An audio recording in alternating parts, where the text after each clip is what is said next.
ಅಡುಗೆ ಕಾರ್ಯಕ್ರಮಕ್ಕೆ ಸ್ವಾಗತ. ಇಂದು ನಾನು ಅಡುಗೆ ಕಾರ್ಯಕ್ರಮದಲ್ಲಿ ಎಣ್ಣೆ ಬದನೆಕಾಯಿ ಮಾಡೋದು ಹೇಗೆ ಅನ್ನೋದನ್ನು ತಿಳಿಸ್ಕೊಡ್ತಾ ಇದ್ದೀನಿ. ಬೇಕಾಗುವ ಸಾಮಗ್ರಿಗಳು: ಬದನೆಕಾಯಿ 1/4 kg, ಟೊಮಾಟೊಗೆರೆ ಪೇಸ್ಟ್ 1 ಚಮಚ,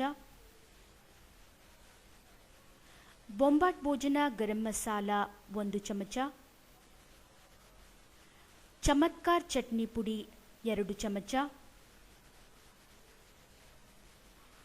ಉಪ್ಪು ರುಚಿಗೆ ತಕ್ಕಷ್ಟು, ಅಚ್ಚ ಖಾರದ ಪುಡಿ 1 ಚಮಚ,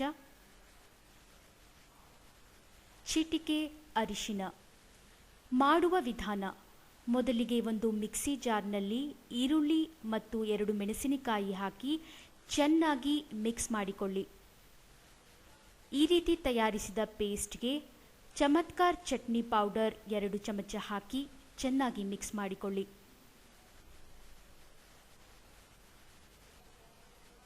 ಇದಕ್ಕೆ 1 ಚಮಚ ಟೊಮಾಟೊಗೆರೆ ಪೇಸ್ಟ್ ಒಳ್ಳೆ ಸ್ವಾದವನ್ನು ನೀಡುತ್ತೆ. ಅದಕ್ಕಾಗಿ 1 ಚಮಚ ಟೊಮಾಟೊಗೆರೆ ಪೇಸ್ಟ್ ಹಾಕಿಕೊಳ್ಳಿ.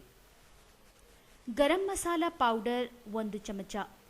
ನಾನಿಲ್ಲಿ ಎಲ್ಲವೂ ಬೊಂಬಾಟ್ ಭೋಜನದ ಪ್ರಾಡಕ್ಟ್ಗಳನ್ನು ಬಳಸ್ತಾ ಇದ್ದೀನಿ. ಚೆನ್ನಾಗಿ ಮಿಶ್ರಣ ಮಾಡಿಕೊಂಡಂತಹ ಪೇಸ್ಟನ್ನು ಬದನೆಕಾಯಿಯನ್ನು ಈ ರೀತಿ ಎಕ್ಸ್ ಆಕಾರದಲ್ಲಿ ಕಟ್ ಮಾಡಿಕೊಂಡು ಅದರಲ್ಲಿ ತಯಾರಿಸಿದ ಪೇಸ್ಟನ್ನು ಚೆನ್ನಾಗಿ ತುಂಬಿ.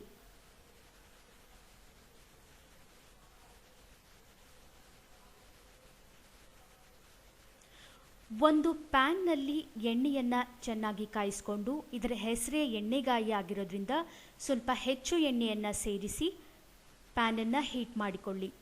ಕಾದ ಪ್ಯಾನ್ನಲ್ಲಿ ತುಂಬಿದ ಬದನೆಕಾಯಿಯನ್ನು ಇಡಿ. ಎಣ್ಣೆ ಬದನೆಕಾಯಿಯನ್ನು ಲೋ ಫ್ಲೇಮಲ್ಲೇ ಚೆನ್ನಾಗಿ ಬೇಯಿಸಿಕೊಳ್ಳಿ. ಈ ರೀತಿ ಲಿಡ್ ಮುಚ್ಚಿ ಬೇಯಿಸಿಕೊಳ್ಳಿ. ಆಗಾಗ ಲಿಡ್ ತೆಗೆದು ಮಗ್ಗುಲನ್ನು ಬದಲಿಸಿ ಬೇಯಿಸಿಕೊಳ್ಳಿ.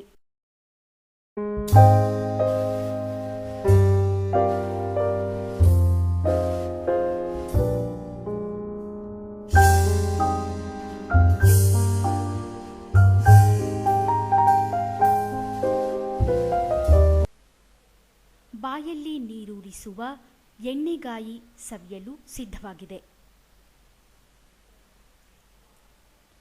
ನಾನು ಈ ಎಣ್ಣೆಗಾಯಿಯನ್ನು ತಯಾರಿಸಲು ಸಿಹಿಕೈ ಚಂದ್ರು ಅವರ ಬೊಂಬಾಟ್ ಭೋಜನದ ಉತ್ಪನ್ನಗಳನ್ನು ಬಳಸಿದ್ದೇನೆ. ನೀವು ಕೂಡ ಇವರ ಚಮತ್ಕಾರ್ ಚಟ್ನಿ ಪೌಡರ್, ಟೊಮಾಟೊಗೆರೆ, ಗರಂ ಮಸಾಲ ಬಳಸಿ ಎಣ್ಣೆಗಾಯಿಯನ್ನು ತಯಾರಿಸ್ತೀರಿ ಅಂತ ನನಗೆ ಗೊತ್ತು. ನಿಮಗೆ ಈ ವಿಡಿಯೋ ಇಷ್ಟ ಆದರೆ ಈ ವಿಡಿಯೋವನ್ನು ಲೈಕ್ ಮಾಡಿ, ಶೇರ್ ಮಾಡಿ ಮತ್ತು ನನ್ನ ಚಾನೆಲ್ಗೆ ಸಬ್ಸ್ಕ್ರೈಬ್ ಆಗಿ.